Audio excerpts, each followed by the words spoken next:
তো গাইস, নব থিয়েটারের ভিতরের আজকে প্রথম পর্ব সৌরজগতে আমরা চলে আসছি। টিকিট অবশ্যই আপনাদের টিকিট কাটা লাগবে আর এই মুভিটা দেখার জন্য। আর আমরা এখন মুভিটা দেখব। আজকে আমি কথা বলবো না, মুভিটা দেখে আপনারা আমার সাথে মজাটা উপভোগ করবেন। আগেই বলছিলাম যে নিজের চোখে দেখা আর ক্যামেরায় দেখা জিনিসটা এক না। তারপরও আশা করছি আপনারা ফোনের ক্যামেরায়, ফোনের স্ক্রিনে দেখে মজা পাবেন। তো ভিডিওটা শুরু করছি, বেশি কথা বলবো না। আসলেই মনে হচ্ছে সৌরজগতে আমরা চলে গেছি, কারণ নিচে অন্ধকার আর আমরা যেদিকেই তাকাই এখানে প্রজেক্টরের মাধ্যমে আমাদের স্ক্রিনটা দেখা যাচ্ছে, যার কারণে মনে হচ্ছে আসলে আমরা সৌরজগতের ভিতরে। ফোনে আর জানি অত সুন্দর অত ভালো দেখা যাবে না, তারপরও কিছুটা আপনারা ধারণা পাবেন এটা কেমন। তো দেখেন আমি আর কথা বলবো না।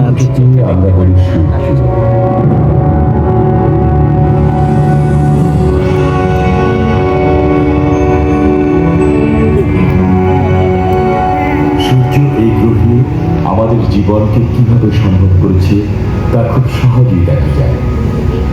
আমাদের বনকে সবুজ করেছে, সমুদ্রকে নীল করেছে, পৃথিবীর চারদিকে আলোর ঝলকানি বইয়ে দিয়েছে। কিন্তু সূর্য একমাত্র নক্ষত্র নয়, বিষয়টি আমাদের জন্য গুরুত্বপূর্ণ। কল্পনা করেছ যেসব নক্ষত্র কোটি কোটি বছর আগে জীবিত বা মৃত ছিল, তাদের ছাড়া আমরা এখানে থাকতেই পারতাম না। সূর্যের নিজের অস্তিত্ব থাকতো না, চন্দ্র, আমাদের এই সৌরজগতে কোনো গ্রহই থাকতো না। বুধ, শুক্র, পৃথিবী, মঙ্গল, বৃহস্পতি, শনি, ইউরেনাস এবং নেপচুনের কথা আপনারা জানেন। নক্ষত্র মণ্ডলীর মিলিত চক্র গ্রহ সৃষ্টি করেছে। নক্ষত্রগুলোকে মিটি মিটি আলোকবিন্দু মনে হয়, মখমলের মতো অন্ধকার আকাশে ওরা জ্বলে, কিন্তু আসলে সেগুলো খুব উত্তপ্ত গ্যাসের ঘূর্ণায়মান গোলা, যা প্রাকৃতিকভাবে সৃষ্টি হয়। খোলা চোখে পৃথিবী থেকে যদিও আমরা মাত্র কয়েক হাজার নক্ষত্র দেখতে পাই, কিন্তু এর বাইরেও অনেক তারকা রয়েছে।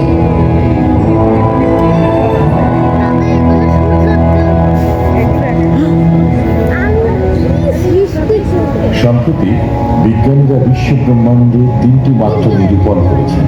তারা আমাদের নিজস্ব ছায়াপথ সৌরজগতে শত কোটি নক্ষত্র দেখার সুযোগ করে দিয়েছেন।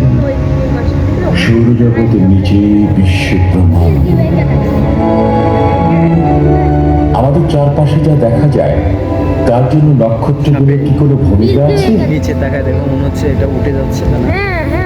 আমি জাহিদ ইকবাল, আপনাদের সাথে থেকে এই নক্ষত্র ভ্রমণে খুঁজে দিই। মনে হচ্ছে আসলেই ঘুরতেছে। আমাদের প্রথম বাধা অনেক অনেক দিন আগে, 1300 কোটি বছর, কোন নক্ষত্র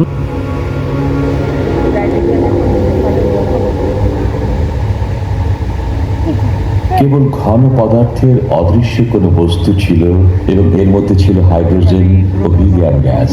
ঘন বস্তুর মধ্যাকর্ষণের মধ্যে এই গ্যাস সঞ্চিত হয়ে প্রথম তারাগুলো সৃষ্টি হয়।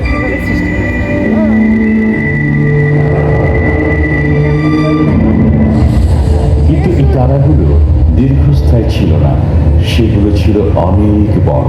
তারকাগুলো দ্রুত উত্তপ্ত হয়ে অতি দ্রুতই নিঃশেষ হয়। সেগুলো উত্তপ্ত হয়ে ওঠার পর আশেপাশে গ্যাস ছড়িয়ে পড়ে এবং জ্বালানি ফুরিয়ে যায়। শেষ পর্যন্ত সেগুলোর মারাত্মক বিস্ফোরণ ঘটে। এগুলোকে বলে সুপারনোভা। দেখুন, আরো একটি সৃষ্টি হচ্ছে এবং এটি চলে যাচ্ছে হাইড্রোজেন ও হিলিয়ামের সাথে অক্সিজেন ও কার্বনের মতো নতুন কিছু যোগ করে প্রথম নক্ষত্রগুলো সবকিছু বদলে দেয়।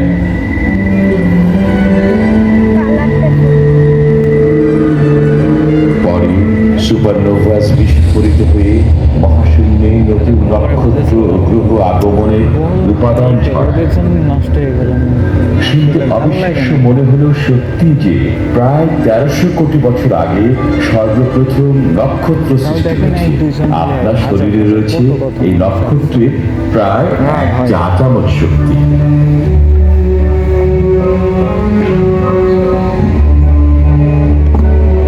পরবর্তী কয়েকশো কোটি বছর ধরে ঘন বস্তুর অভিকর্ষে ক্রমাগত গ্যাস সঞ্চিত হয়ে নতুন তারকা মণ্ডলী সৃষ্টি করে। বিশ্ব ব্রহ্মাণ্ডে অন্য যে কোনো ইতিহাসের তুলনায় তারকাগুলো অতি দ্রুত সৃষ্টি হয়েছে।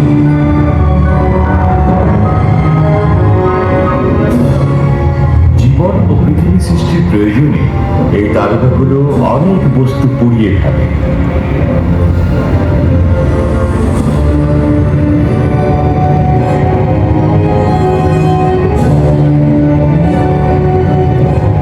যখন আমাদের নিজস্ব ছায়াপথ সৃষ্টি হয় তখন সেই ছায়াপথ অন্যান্য ক্ষুদ্র ছায়াপথ এবং গ্যাসের প্রভাব ছাড়িয়ে নিজেকে প্রকাশ করে।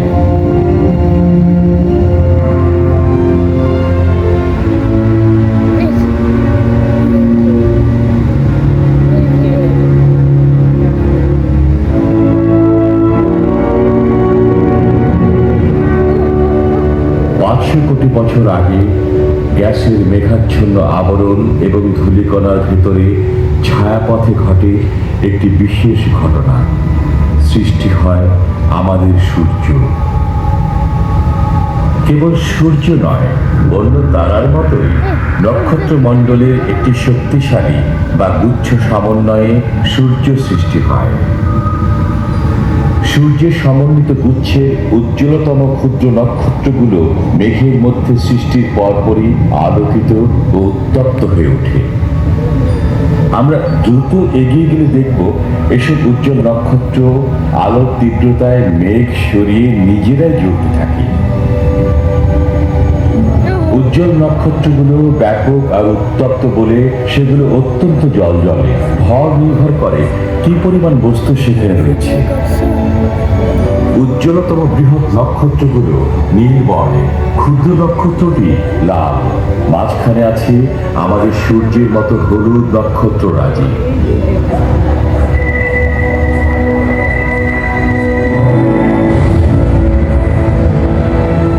এবারে নক্ষত্রের শক্তির কথা বলি। সুপারনোভাসের মতো নক্ষত্র বিস্ফোরিত হয়। এসব নক্ষত্রের মাত্র 1% বেলায় এমনটি ঘটে।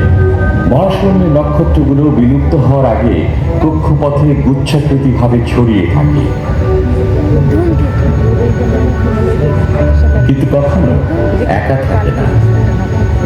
অনেকের এক বা একাধিক সঙ্গী থাকে। আমাদের সূর্যের মতো অনেক নক্ষত্রের নিজস্ব গ্রহ আছে। সূর্যের কথা বলতে গেলে এর সাথে গ্রহগুলোর কথাও আসে।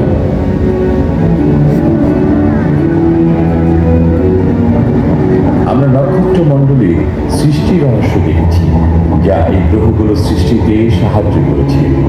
এখন সূর্যের শক্তির উপর এদের ভবিষ্যৎ নির্ভরশীল। কিভাবে শক্তি উৎপন্ন হয় তা খুঁজে বের করতে হলে 450 কোটি বছর এগিয়ে যেতে হবে।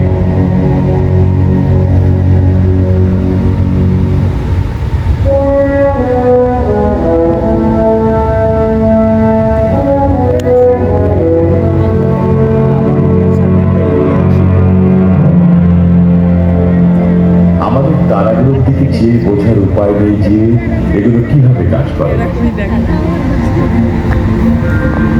পরীক্ষা করার মতো আমাদের সূর্য ছাড়া কোনো ভালো নক্ষত্র নেই। তারাগুলো প্রাকৃতিকভাবে পৃথিবীতে জীবনকে সাহায্য করে।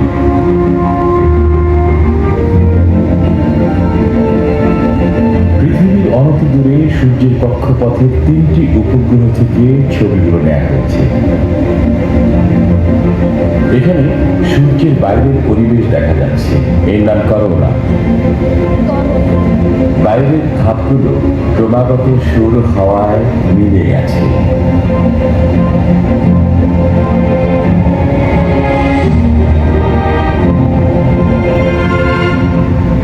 চারপাশে কক্ষপথে লেজগুলো দেখেছেন?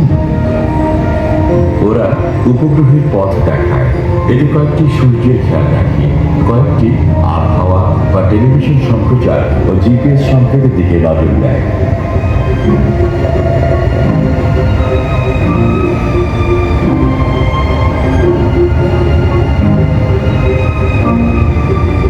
সূর্যের এই ক্লোজআপগুলো থেকে নক্ষত্রকে একটি গ্যাসের বড় বল বলে মনে হয়।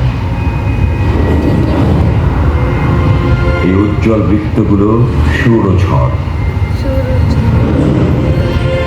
এগুলোর নিচে রয়েছে অন্ধকার ও শীতল স্থান, যার নাম সূর্যের দ্বার। রোদেলা দিনে ছায়া থেকে বেরিয়ে আমরা অনুভব করি যে সূর্য শক্তি সৃষ্টি করে। কিন্তু কিভাবে এই শক্তি তৈরি হয় দেখা যাক। এটি সূর্য পৃষ্ঠের ঠিক নিচের প্রবাহ, পানি ফুটে ওঠার আগের মুহূর্ত।